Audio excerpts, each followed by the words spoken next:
Sisters and brothers of America, it fills my heart with joy unspeakable to rise in response to the warm and cordial welcome which you have given us.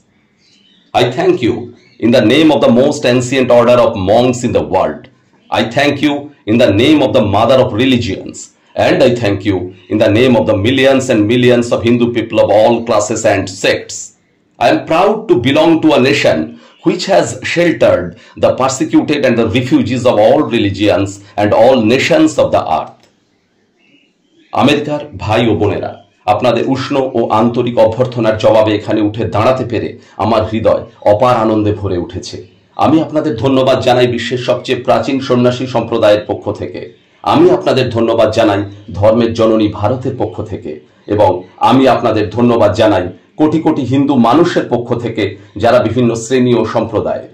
আমি গর্বিত যে আমি এমন এক জাতির অন্তর্ভুক্ত যারা পৃথিবীর সব ধর্ম ও দেশের নিপীড়িত ও শরণার্থীদের আশ্রয় দিয়েছে।